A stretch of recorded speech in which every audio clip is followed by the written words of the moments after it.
श्रीनगर के अमर सिंह कॉलोनी में हुई ड्रिल बिल्डिंग में आग लगने के दौरान राहत बचाव का अभ्यास किया।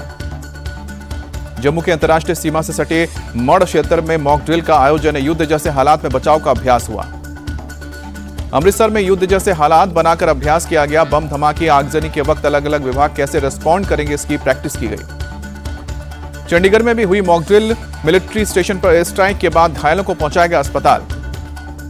गुजरात के बनासकांठा में मॉक ड्रिल के दौरान युद्ध जैसे हालात बनाए गए। आगजनी के बीच घायलों को अस्पताल ले जाया गया। राजस्थान के जैसलमेर में 15 मिनट तक रहा ब्लैकआउट, 5 जगहों पर लाइट बंद की गई। सिंगापुर में सीडीएस अनिल चौहान के बयान को लेकर कांग्रेस अध्यक्ष मल्लिकार्जुन खड़गे ने उठाया सवाल, कहा कि देश को गुमराह कर रही है सरकार। खड़गे ने ऑपरेशन सिंदूर को लेकर संसद का विशेष सत्र बुलाने और रक्षा तैयारियों की स्वतंत्र समीक्षा की मांग की। अमेरिकी राष्ट्रपति ट्रंप के युद्ध विराम दावे पर भी सवाल उठाया।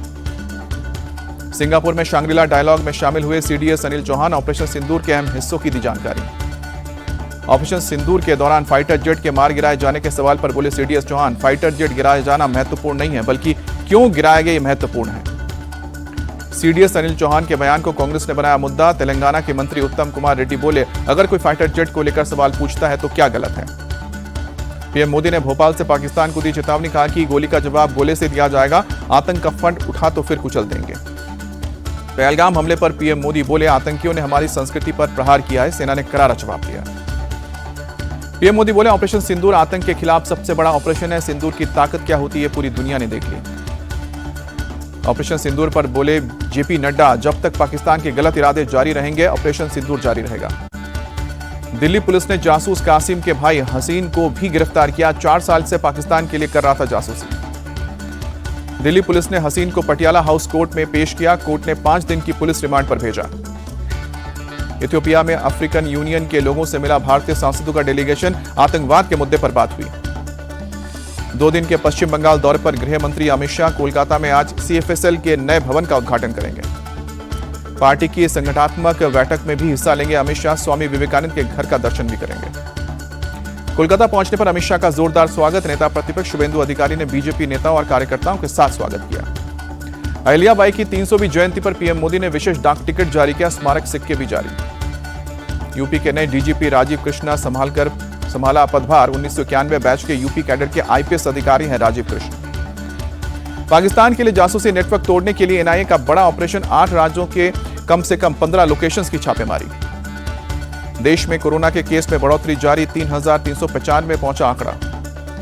केरल में सबसे ज्यादा 1336 एक्टिव केस। महाराष्ट्र में 467, दिल्ली में 375 मामले। थाईलैंड की ओपल सुचेता बनी मिस वर्ल्ड 2025। हैदराबाद में हुई 72वीं मिस वर्ल्ड प्रतियोगिता में अपने देश को पहली बार दिलाया खिताब।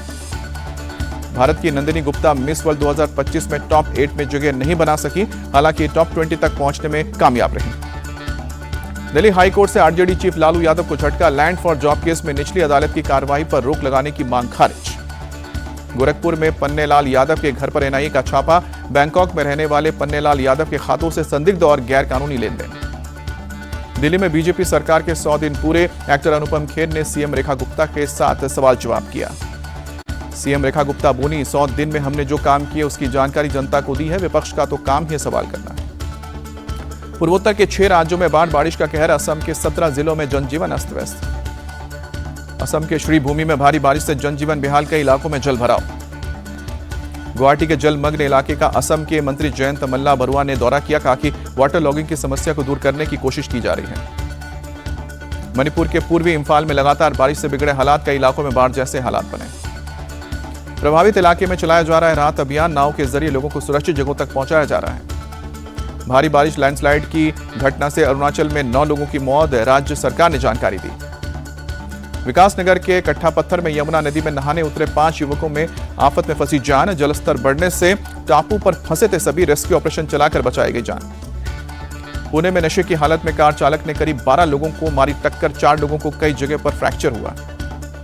यूपी के सीतापुर में मंदिर की मूर्ति हटाए जाने को लेकर बवाल। ग्रामीणों ने नायब तहसीलदार राकेश कुमार, ग्राम प्रधान और राजस्व टीम पर हमला किया। आईपीएल का दूसरा क्वालिफायर आज मुंबई और पंजाब के बीच होगी फाइनल खेलने की आखिरी जंग। जीतने वाली टीम खेलेगी सीजन 18 का फाइनल। अहमदाबाद में शाम को 7:30 बजे होगा मैच।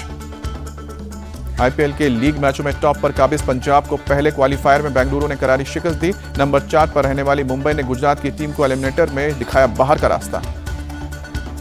मुंबई की नजर दूसरा क्वालीफायर जीत 7वीं बार आईपीएल फाइनल खेलने की होगी। पंजाब की टीम मुंबई को हराकर दूसरी बार आईपीएल फाइनल खेलना चाहेगी।